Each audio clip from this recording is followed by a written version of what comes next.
Pav Bhaji preparation is going on. Morning breakfast.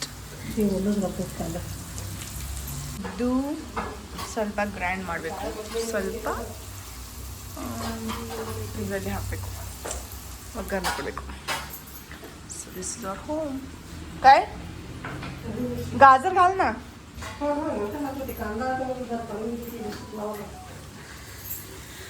पाव भाजी is ready.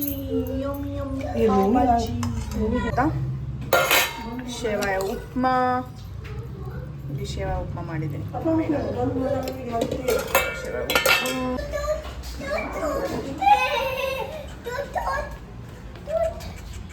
काय ते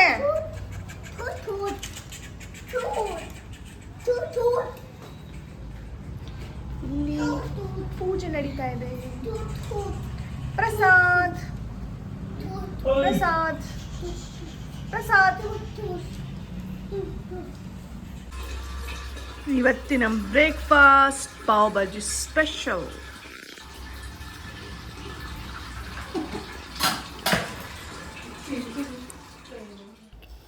hi hello, welcome back to the channel. So ಇದು next day ನನ್ನ ವ್ಲಾಗ್ನ continue ಮಾಡ್ತಾ ಇದ್ದೀನಿ. ಸೊ ನಾನು ಅಮ್ಮನ ಮನೇಲಿದ್ದೀನಿ. ನನ್ನ ಲಾಸ್ಟ್ ವ್ಲಾಗ್ ನೀವು ನೋಡಿದರೆ ನಾನು ಟ್ರಾವೆಲ್ ಮಾಡ್ತಾಯಿದ್ದೆ ಅಮ್ಮನ ಮನೆಗೆ. ಸೊ ಸಂಜೆ ಆಗಿತ್ತು, ಬಂದು ಮುಟ್ಟಿದ್ವಿ. ಅಂದರೆ 6:30 ಅಷ್ಟೊತ್ತಿಗೆ ನಾವು ಬೆಳಗಾಂ ರೀಚ್ ಆದ್ವಿ. ಸೊ ಇದು ನೆಕ್ಸ್ಟ್ ಡೇ. ಇವತ್ತು ನೋಡಿದರೆ ನೀವು ಬ್ರೇಕ್ಫಾಸ್ಟಿಗೆ ನಾವು ಪಾವ್ ಭಾಜಿ ಮಾಡಿದ್ವಿ. ನಾವು ಬಂದರೆ ಮನೇಲಿ ಏನಾದರೂ ಒಂದು ಸ್ಪೆಷಲ್ ಇದ್ದೇ ಇರುತ್ತೆ. ಸೊ ಪಾವ್ ಭಾಜಿ ನಮ್ಮ ಎಲ್ಲರಿಗೂ ಫೇವ್ರೇಟು. ಸೊ ನಾವು ಹೊರಗಡೆ ಪಾವ್ ಭಾಜಿ ತಿನ್ನೋದಿಲ್ಲ, ಮನೆ ಮಾಡಿದ ಅಮ್ಮ ಮಾಡಿದಂಥ ಪಾವ್ ಭಾಜಿನೇ ತಿನ್ನೋದು. ಸೊ ಸಖತ್ತಾಗಿತ್ತು, ಸೂಪರಾಗಿ. ಇವಾಗ ಲಂಚ್ ಟೈಮ್. ಸೊ ಲಂಚಲ್ಲಿ ಇವತ್ತು ರೋಟಿ ಇದೆ, ಇದು ಸಜ್ಜಿ ರೊಟ್ಟಿ, ಮತ್ತು ಎಲ್ಲ ಮಿಕ್ಸ್ಡ್ ವೆಜ್ಜು, ಮತ್ತು ಪುಳಿಯೋಗರೆ, ಮತ್ತು ಇವತ್ತು ಸ್ಪೆಷಲ್ ಅಂತ ನಮಗೋಸ್ಕರ ಅಂತ ಇದು ಶೇಂಗಾ ಹೋಳಿಗೆ. ಸೊ ಎಲ್ಲ ಅಮ್ಮ ಮಾಡಿದರು, ಸಖತ್ತಾಗಿತ್ತು. ಊಟ ಅಂತೂ ನನಗೆ ತುಂಬ ಇಷ್ಟ ಆಯಿತು. ಸಖತ್ತಾಗಿ ಮಾಡ್ತಾರೆ ಅಮ್ಮ ಅಡುಗೆ.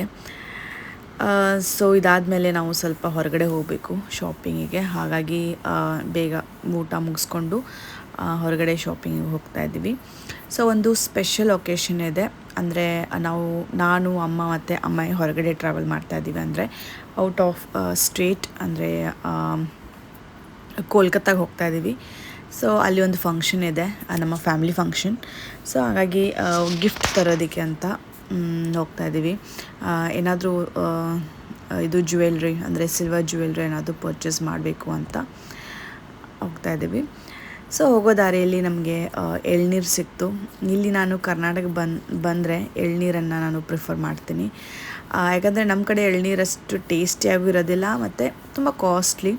ಹಾಗಾಗಿ ಇಲ್ಲಿ ಬಂದರೆ ನಾನು ಹೆಚ್ಚಾಗಿ ಎಳ್ನೀರನ್ನು ತೊಗೊಳ್ತೀನಿ, ಎಳ್ನೀರನ್ನು ಕುಡಿತೀನಿ. ನನಗೆ ಇದು ಕೋಕೋನಟ್ ವಾಟರ್, ಟೆಂಡರ್ ಕೋಕೋನಟ್ ಅಂದರೆ ತುಂಬಾ ಇಷ್ಟ. ಹಾಗಾಗಿ ಸೊ ಇಲ್ಲಿ ನಮ್ಮ ಮನೆ ಹತ್ರನೇ ಎಲ್ಲ ಥರದ ಶಾಪ್ಸ್ ಇದೆ, ಅಂದರೆ ಎಲ್ಲ ಬ್ರ್ಯಾಂಡೆಡ್ ಶಾಪ್ಸ್ ಇದೆ. ಸೊ ನಮಗೆ ಎಲ್ಲೂ ಹೊರಗಡೆ ಅಂದರೆ ದೂರ ಹೋಗೋದು ಅವಶ್ಯಕತೆಯೇ ಇಲ್ಲ. ಎಲ್ಲ ಬ್ರ್ಯಾಂಡೆಡ್ ಶಾಪ್ಸ್ ಇಲ್ಲಿ ನಮಗೆ ಸಿಕ್ಬಿಡತ್ತೆ. ನಾನೆಲ್ಲ ಬ್ರ್ಯಾಂಡೆಡ್ ಶಾಪನ್ನು ನಾನು ವಿಸಿಟ್ ಮಾಡಿದ್ದೀನಿ. ಬೀಯಿಂಗ್ ಹ್ಯೂಮನ್ ಕೂಡ ಇದೆ ಇಲ್ಲಿ. ಅಲೆನ್ಸೋಲಿ, ಅಡಿದಾಸ್ ಅವ್ರದ್ದು, ಮತ್ತು ಬೀಬಾ ಕೂಡ ಇದೆ, ಪ್ಯಾಂತಲೂನ್ಸ್ ಇದೆ, ರಿಲಯನ್ಸ್ ಟ್ರೆಂಡ್ಸ್ ಇದೆ. ಸೊ ಯಾವುದು ಬ್ರ್ಯಾಂಡ್ ಕೇಳ್ತೀರ ಆ ಬ್ರ್ಯಾಂಡ್ ಶಾಪ್ಸ್ ಎಲ್ಲ ಸಪ್ರೇಟಾಗಿ ಇದೆ. ಆ್ಯಕ್ಚುಲಿ ಇಲ್ಲಿ ಮಾಲ್ ಅಂತ ಇಲ್ಲ ಬೆಳಗಾಮಲ್ಲಿ. ಒಂದು ಚಿಕ್ಕ ಮಾಲ್ ಇದೆ, ಐನಾಕ್ಸ್ ಅಂತ, ಆದರೆ ನಾರ್ಮಲಿ ಮಲ್ಟಿಪ್ಲೆಕ್ಸ್. ಸೊ ಮಾಲ್ ಅಂತ ಇಲ್ಲ ಇಲ್ಲಿ ಯೂಶ್ವಲಿ. ಸೊ ಹಾಗಾಗಿ ಸಪ್ರೇಟ್ ಆಗಿ ಶಾಪ್ಸಸ್ ಎಲ್ಲ ಇದೆ ಇಲ್ಲಿ.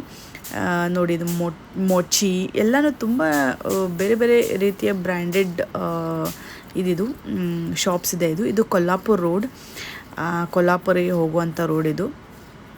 ಸೊ ಈ ರೋಡಲ್ಲೇ ತುಂಬ ಬೇಜಾನ್ ಶಾಪ್ಸ್ ಇದೆ. ಸೊ ಚೆನ್ನಾಗಿರುತ್ತೆ ಕಲೆಕ್ಷನ್ಸು. ಸೊ ಒಂದು ಸರ್ತಿ ಹೋಗಬೇಕಂತ ಪ್ಲ್ಯಾನ್ ಇದೆ. ಇಲ್ಲಿ ರಿಲಯನ್ಸ್ ಟ್ರೆಂಡ್ಸ್ ಕೂಡ ನಮಗೆ ಹತ್ತಿರ. ಸೊ ಬಾಂಬೆಲಾದರೆ ನಾನು ಮಾಲಲ್ಲಿ ಹೋಗ್ತೀನಿ ರಿಲಯನ್ಸ್ ಟ್ರೆಂಡ್ಸ್ಗೆ, ಆದರೆ ಇಲ್ಲಿ ಮನೆ ಹತ್ರನೇ ಇದೆ.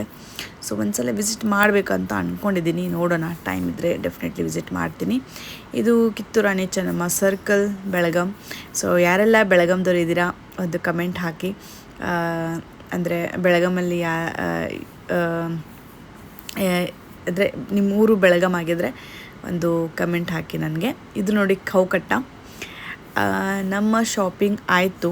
ಸೊ ಅಲ್ಲಿ ನಾನು ವೀಡಿಯೋ ಮಾಡೋದಕ್ಕಾಗಲಿಲ್ಲ, ಯಾಕಂದರೆ ಆಬ್ವಿಯಸ್ಲಿ ಜ್ಯುವೆಲ್ರಿ ಶಾಪ್ಸಲ್ಲಿ ಅಲೋವ್ ಇಲ್ಲ. ಸೊ ಹಾಗಾಗಿ ನಾನು ಏನೆಲ್ಲ ಪರ್ಚೇಸ್ ಮಾಡಿದ್ದೀನಿ ಅಂತ ಮನೆಗೆ ಹೋದ ತಕ್ಷಣ ನಾನು ತೋರಿಸ್ತೀನಿ. ಸೊ ಈಗ ನಾವು ಇಲ್ಲಿ ಕೌಕಟ್ಟಾಗಿ ಬಂದಿದ್ದೀವಿ. ಇದೊಂಥರ ಫೇಮಸ್ಸು. ಆ್ಯಕ್ಚುಲಿ ಬೆಳಗಾಂ ಬಂದರೆ ಇಲ್ಲಿ ವಿಸಿಟ್ ಮಾಡಲೇಬೇಕು. ಇಲ್ಲಿ ಒಂದೇ ಜಾಗದಲ್ಲಿ ಎಲ್ಲ ವೆರೈಟೀಸ್ ಆಫ್ ಫುಡ್ ಸಿಗತ್ತೆ. ಅಂದರೆ ಸ್ಟ್ರೀಟ್ ಫುಡ್ಡು. ಅಂದರೆ ಈಗ ಕೆಲವೊಂದು ಬಾಂಬೇಸಲ್ಲೆಲ್ಲ ಕೆಲವೊಂದು ಪ್ಲೇಸಲ್ಲಿ ಫುಡ್ ಸಿಗತ್ತಲ್ಲ ಸ್ಟ್ರೀಟ್ ಫುಡ್ಡು, ಹಾಗೆಯೇ ಇಲ್ಲಿ ಒಂದು ಪ್ಲೇಸಲ್ಲೇ ಚೆನ್ನಾಗಿ ಹೈಜೀನ್ ಇರುತ್ತೆ ಮತ್ತು ಕ್ಲೀನಾಗಿರುತ್ತೆ, ಚೆನ್ನಾಗಿರುತ್ತೆ. ಸೊ ಇದು ಸ್ಟಾರ್ಟಾಗಿ ತುಂಬ ವರ್ಷ ಆಯಿತು, ಆದರೆ ಇದು ನಾನು ಜಸ್ಟ್ 2ನೇ ಸಲ ಬರ್ತಾ ಇರೋದು. ಆ್ಯಕ್ಚುಲಿ ತುಂಬ ದೂರ ಆಗುತ್ತೆ ನಮ್ಮ ಮನೆಯಿಂದ, ಹಾಗಾಗಿ ನಾವು ಪ್ರಿಫರ್ ಮಾಡೋದಿಲ್ಲ. ಸೊ ಹಾಗಾಗಿ ಇವತ್ತು ಹೇಗೋ ಹೊರಗಡೆ ಬಂದಿದ್ದೀವಲ್ಲ, ಸೊ ವಿಸಿಟ್ ಮಾಡೋಣ ಅಂತ. ಮತ್ತು ಪರಶುರಾಮ್ ಅವ್ರಿಗೂ ಇದು ಹೊಸದು, ಇದು ಅವ್ರು ಫಸ್ಟ್ ಟೈಮ್ ಬರ್ತಿರೋದು ಅನಿಸುತ್ತೆ. ಸೊ ಹಾಗಾಗಿ ಬನ್ನಿ ನೋಡೋಣ ಏನೆಲ್ಲ ಇದೆ ಅಂತ. ಯಾರೆಲ್ಲ ಬೆಳಗಾಂದವ್ರು ಇದ್ದೀರಾ, ಇಲ್ಲಿ ವಿಸಿಟ್ ಮಾಡಿದ್ದೀರಾ ಅಂತ ಇಲ್ವಾ ಅಂತ ಒಂದು ಕಮೆಂಟ್ ಹಾಕಿ ನನಗೆ. ಸೊ ನನಗೂ ಗೊತ್ತಾಗಲಿ ಎಷ್ಟು ಜನ ಬೆಳಗಾಂದವರು ನನ್ನ ವ್ಲಾಗ್ಸನ್ನು ನೋಡ್ತಾ ಇದ್ದೀರಾ ಅಂತ.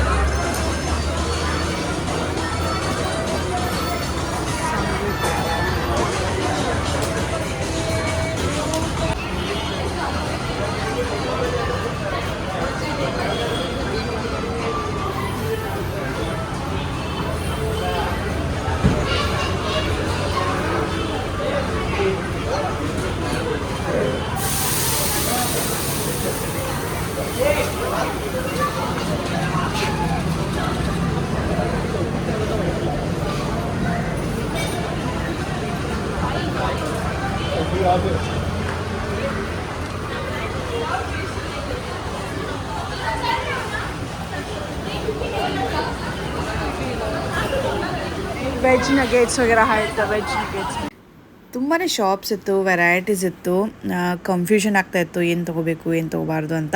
ಸೊ ಫೈನಲಿ ಒಂದು 3 ಐಟಮ್ಸನ್ನು ತೊಗೊಂಡು ಬಂದಿದ್ದೀವಿ. ಒಂದು ಇಡ್ಲಿ ಮತ್ತು ಒಂದು 2-3 ಥರದ್ದು ಬಜ್ಜಿ ಮತ್ತು ದಾವಣಗೆರೆ ಬೆಣ್ಣೆ ದೋಸೆ. ನನಗೆ ತುಂಬಾ ಫೇವ್ರೇಟು. ಇಲ್ಲಿ ಬಂದಾಗೆಲ್ಲ ನಾನು ಬೆಣ್ಣೆ ದೋಸೆ ತಿಂತಾ ಇರ್ತೀನಿ.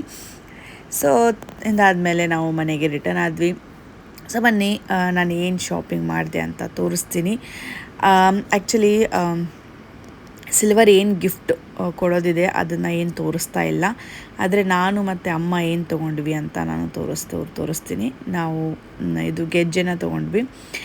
ಅಮ್ಮಂದೂ ಗೆಜ್ಜೆ ಆ್ಯಕ್ಚುಲಿ ತುಂಬ ಹಳೇದಾಗಿತ್ತು. ಸೊ ಅದನ್ನು ಅವ್ರು ಕೊಟ್ಟು ಇದನ್ನು ಹೊಸದಾಗಿ ಗೆಜ್ಜೆ ತೊಗೊಂಡ್ರು. ಸೊ ಹಾಗೆಯೇ ನನಗೂ ಒಂದು ಸ್ವಲ್ಪ ದೊಡ್ಡದಾಗಿರೋಂಥ ಗೆಜ್ಜೆ ಬೇಕಾಗಿತ್ತು. ಸೊ ಹಾಗಾಗಿ ನಾನು ದೊಡ್ಡದಾಗಿರೋಂಥ ಒಂದು ಗೆಜ್ಜೆನ ತೊಗೊಂಡಿದ್ದೀನಿ. ಸೊ ಇದಾಗಿತ್ತು ಇವತ್ತಿನ ದಿನ. ಐ ಹೋಪ್ ನಿಮಗೆ ಈ ವ್ಲಾಗ್ ಇಷ್ಟ ಆಗಿದೆ ಅಂತ ಅಂದ್ಕೊಳ್ತಾ ಇದ್ದೀನಿ. ಇಷ್ಟ ಆದರೆ ಒಂದು ಪುಟ್ಟ ಲೈಕ್ ಮಾಡಿ, ಶೇರ್ ಮಾಡಿ, ಮತ್ತು ವಿತೌಟ್ ಸಬ್ಸ್ಕ್ರೈಬಿಂಗ್ ನೋಡ್ತಾ ಇದ್ದರೆ ಸಬ್ಸ್ಕ್ರೈಬ್ ಮಾಡ್ಕೊಂಡು ನೋಡಿ. ಸೊ ಸಿಗೋಣ ನೆಕ್ಸ್ಟ್ ವ್ಲಾಗಲ್ಲಿ. Till then bye, take care.